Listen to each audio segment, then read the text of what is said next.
sebulan sekali itu ke UGD ya.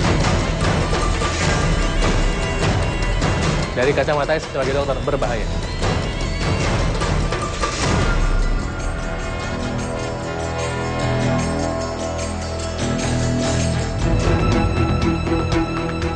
Mencapai sebuah postur yang ideal adalah penting untuk menjaga kesehatan tubuh. Meskipun untuk sebagian orang, bentuk tubuh menjadi penting untuk menunjang penampilan mereka.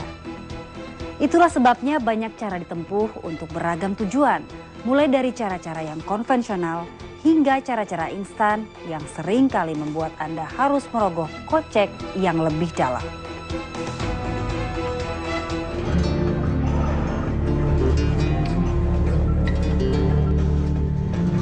Bagi sejumlah orang, memiliki tubuh langsing, ramping, dan sehat menjadi suatu angan yang ingin mereka wujudkan. Tidak hanya bagi kaum perempuan, para lelaki masa kini pun sudah mulai memperhatikan bentuk tubuhnya. Dan tidak sedikit yang terobsesi untuk memiliki bentuk badan yang ideal dan proporsional. Apalagi saat ini, masih banyak orang berpandangan bahwa kecantikan, keindahan atau ketampanan seseorang sedikit banyaknya dipengaruhi oleh bentuk tubuhnya.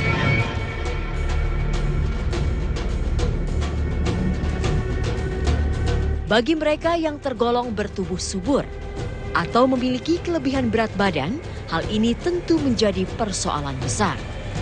Itulah sebabnya beragam cara pun dilakukan untuk dapat segera menurunkan berat badan. Mulai dari olahraga rutin dan teratur, mengatur asupan makanan, dan tidak sedikit yang menempuh jalan instan dengan mengkonsumsi beragam produk pelangsing hingga menjalani diet ketat.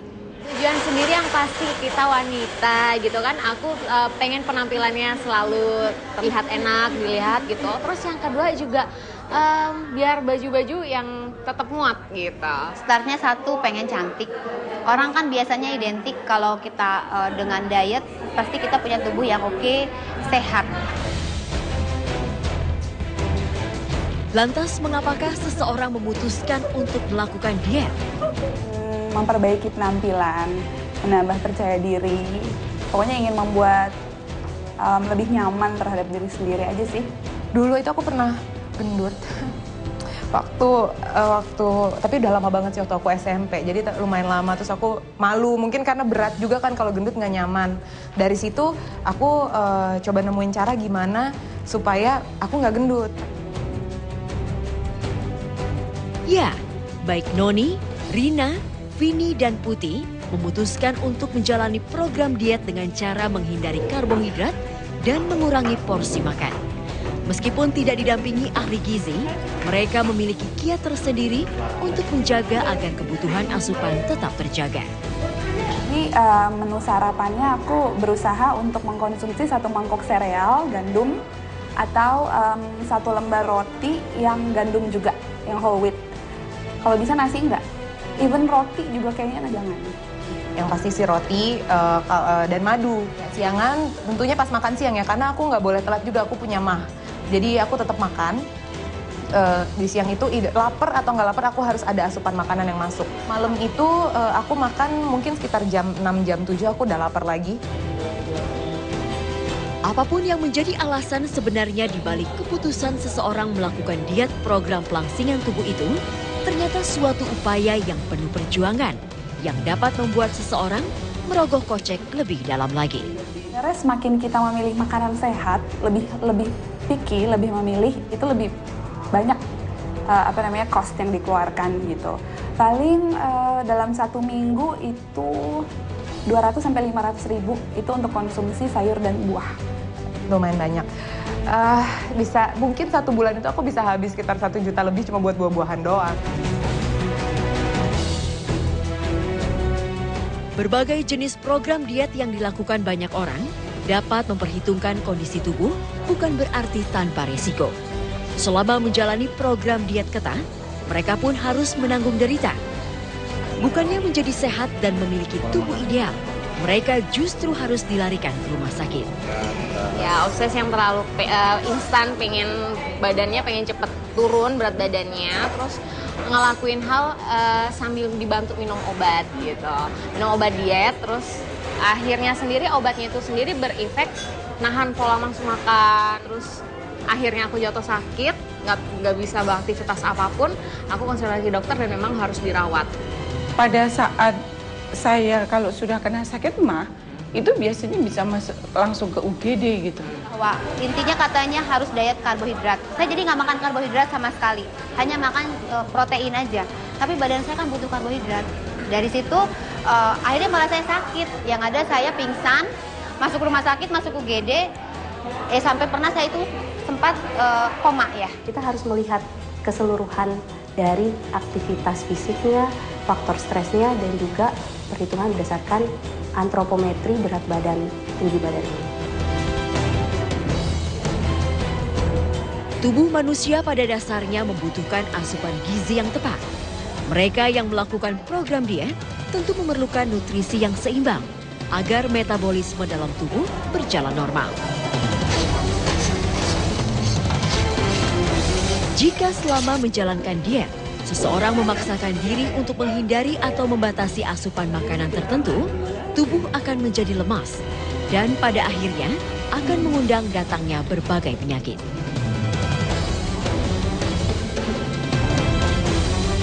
Misalnya mau diteruskan, Bu, menurut saya hati-hati. Dari kacamata saya sebagai dokter berbahaya. Banyak cara dilakukan untuk menjadi kurus, mulai dari penemuan tercanggih dari luar negeri sampai cara tradisional. Iming-iming menggiurkan pun ditawarkan. Syaratnya tentu saja adalah kocek tebal.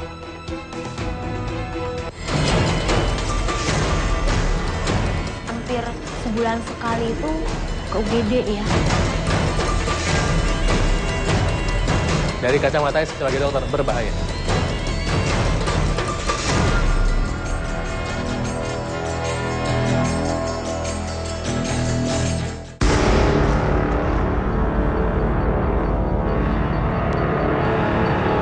Masalah obesitas atau kegemukan masih menjadi persoalan terbesar di Indonesia. Obesitas tidak hanya dialami oleh orang dewasa, namun juga terjadi pada anak-anak. Akibat pola makan yang tidak tepat karena asupan gula, garam, dan lemak yang tinggi, tanpa disertai olahraga yang cukup, setiap tahun jumlah penderita obesitas semakin meningkat dan beresiko terkena penyakit diabetes. Munculnya masalah obesitas atau kegemukan ini ternyata menjadi peluang tersendiri bagi para produsen produk pelangsing tubuh. Jenisnya pun beragam, mulai dari pil pelangsing, teh, jamu, susu, serta campuran bahan herbal dan organik berbentuk minuman. Badan Pengawasan Obat dan Makanan BPOM mencatat, ada ribuan produk pelangsing yang dijual di Indonesia. Belum lagi ada berbagai produk pelangsing yang dijual bebas di pasaran, namun tidak memiliki izin resmi. Ya, tergantung dari bahan kimia obat yang dicampurkan. Biasanya ini ya, untuk bahan kimianya adalah sibutramin, itu yang tadi disampaikan ada mengganggu jantung dan mengganggu ginjal.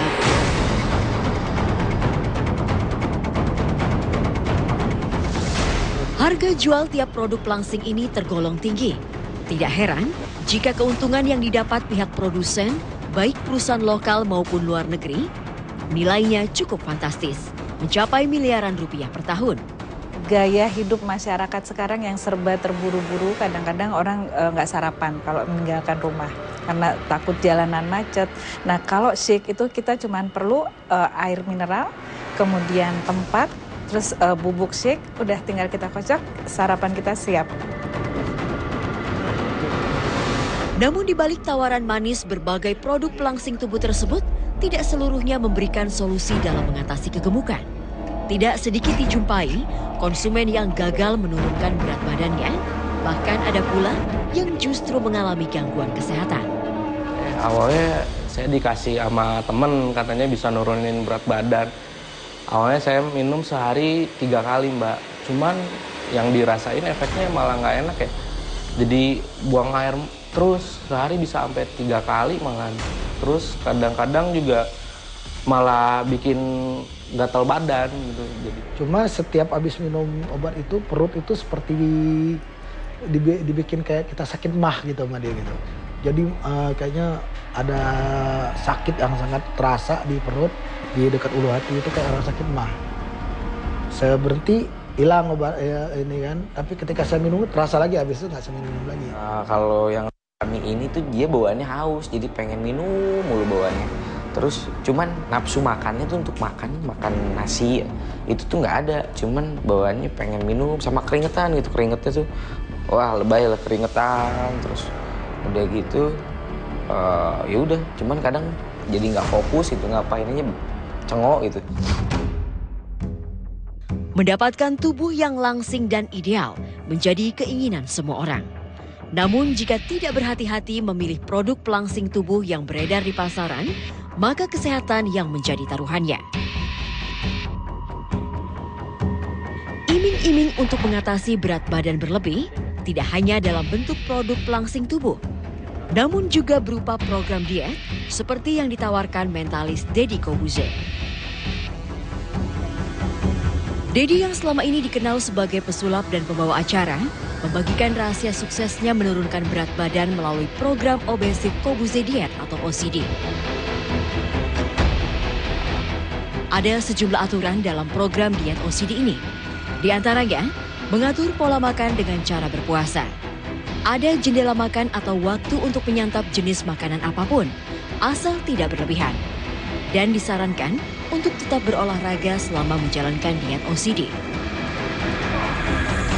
Program diet ala Deddy Corbuzier ini pun kini digandrungi banyak orang. Bahkan sudah diikuti oleh lebih dari 4 juta orang hanya dalam waktu 3 minggu sejak diperkenalkan. Karena the first thing dia bilang boleh makan apa aja. Terus I love food, bener-bener yang kalau bisa ditanya hobinya apa, hobi gue makan, titik gitu kan. Even kalau ditanya lu cari duit buat apa? Ya buat makan lah gitu kan. Maksudnya ya nggak peduli dia mau gimana, pokoknya aku suka banget makan, apalagi yang enak gitu. Sangat menyenangkan buat kita. Buat istri saya juga sangat menyenangkan bisa makan apa aja gitu. Mau yang lemak kah atau mau yang bergizi tinggi, pokoknya. Okay. Walau baru diterapkan beberapa bulan, baik Iwan dan Lenggo mengaku mendapatkan hasil yang nyata. Berat tubuhnya berkurang dan terus mendekati berat tubuh ideal. Saya 2 bulan ini 5 kilo. Fit terus ya, setiap hari. Alhamdulillah bagus. Aku udah pernah coba akupuntur yang pakai jarum di sini, yang kalau lapar dikoel-koel, diwuk-wuk, yang ada gitu kan. Abis itu satu produk yang mahal lah, itulah yang biasa orang yang MLM itu gitu kan. Kok coba gitu kan, sebulan pertama sih nafsu gitu kan, cuman yang aduh lama-lama enak juga ya, enggak deh, tapi memang turun, cuman turunnya kiloannya, tapi kecilnya sih nggak begitu drastis yang kayak aku selama jalan OCD ini. Lewat program dietnya ini, Deddy Corbuzier pun bisa menggelar sebuah seminar seputar OCD dan penurunan berat badan yang dihadiri ratusan peserta dengan biaya mencapai Rp500.000 per orang. Meskipun menuai kepuasan bagi mereka yang melakukan diet jenis ini, kehadiran program diet OCD menghadirkan pendapat medis tersendiri. Pertama, tubuhnya bisa malnutrisi kalau makan apa saja. Berarti apa? Tidak mikirin nutrisi yang bagus. Nggak mikirin vitamin, mineral, antioksidan, serat, air. Makan apa saja. Kedua, memasukkan apa saja yang bisa jadi nggak cocok buat tubuh. Pestisida di dalam sayuran hijau, kemudian gula, goreng yang adalah radikal bebas yang bisa menyebabkan penyumbatan pembuluh darah. Jadi bisa aja badannya kurus, tapi bisa aja sakit. Kan sekarang banyak orang yang kurus, tapi kolesterolnya tinggi. Ya karena kolesterol datangnya dari gula. Kebanyakan gula, nasi, mie ayam, bubur ayam, martabak itu menyebabkan liver berlemak. Liver berlemak menyebabkan orang makan kambing kolesterolnya naik. Jadi kalau misalnya mau diteruskan, menurut saya hati-hati. Dari kacamata saya sebagai dokter berbahaya.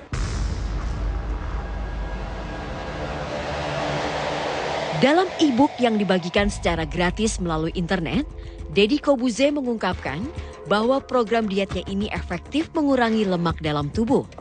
karena berkurangnya asupan kalori akibat berpuasa. Namun keberhasilan OCD ini memunculkan pertanyaan, apakah program diet ini sudah melalui proses penelitian?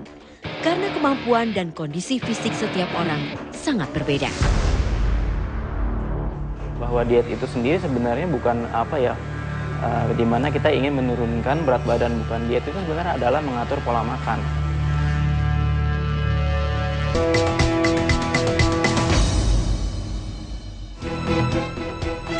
Biaya yang mahal untuk mencapai tubuh ideal tidak selalu identik dengan kesehatan. Cara diet yang salah dan tidak memperhitungkan kondisi tubuh beresiko akan menurunkan kualitas kesehatan.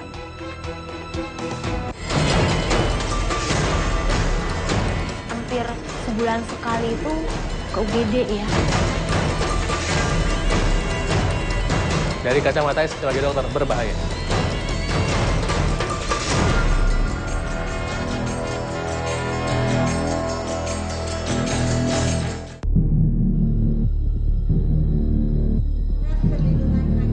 Perut buncit dan badan subur kini seakan menjadi musuh bagi kaum perempuan dan laki-laki. Penyebabnya bisa dipengaruhi oleh beberapa faktor, seperti genetis, pertambahan usia yang menurunkan metabolisme tubuh, pola makan, dan kurangnya aktivitas fisik. Namun timbunan lemak bisa berkurang dengan mengatur pola makan yang benar dan tepat, serta olahraga yang teratur. Hal ini mampu meningkatkan sistem metabolisme sehingga pembakaran lemak dalam tubuh pun meningkat. Kita bisa mengambil hal-hal yang baik dalam puasa sekian jam. Tetapi ketika itu puasa menjadi lebih dari jam itu, tentunya tadi ada bahan-bahan yang di dalam tubuh kita yang harus dipecah. Sehingga mengakibatkan gangguan dari metabolisme tubuh secara keseluruhan. Bahwa diet itu sendiri sebenarnya bukan di mana kita ingin menurunkan berat badan, bukan. Diet itu sebenarnya adalah mengatur pola makan. Masyarakat pun disarankan untuk mengubah pola pikir selama ini. Pandangan bahwa diet yang bertujuan untuk mengecilkan perut dengan cara mengurangi makan merupakan cara berpikir yang salah. Dulu definisi diet itu artinya mengatur makan atau manajemen makan dan manajemen makan yang sehat. Kalau dibilang boleh makan apa saja, itu berarti kan bukan manajemen makan, kan gitu. Kedua, kita harus belajar mengenali orang, karena orang yang satu dengan orang yang lain respons terhadap makanan itu beda-beda. Banyak yang bilang penurunan berat badan yang baik adalah 2-3 kilo, 4-5 kilo katanya. Nah, itu sebenarnya agak menyesatkan. Sebenarnya penurunan berat badan yang paling baik itu adalah dalam persentase. Jadi apabila yang persentase yang terbaik untuk menurunkan berat badan per bulannya itu adalah 3-5%. Jadi dari bobot tubuh, dari total bobot tubuh. Jadi apabila terlalu cepat itu akan berbahaya. Menurut para ahli, menu harian yang baik adalah mengurangi asupan karbohidrat dan lemak, serta menambah asupan protein. Gula dan karbohidrat selama ini dianggap bertanggung jawab terhadap peningkatan insulin atau kadar gula dalam darah yang bisa merangsang penimbunan lemak di dalam tubuh.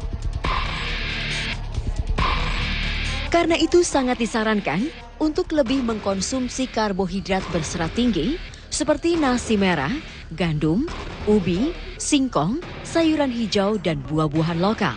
Yang baik seharusnya diet yang baik ini kita menghitung kebutuhan kalori seseorang untuk hari itu, kemudian kita bagi pemberiannya yaitu 3 kali makanan besar, kemudian diselingi dengan snack, itu sebenarnya yang paling oke.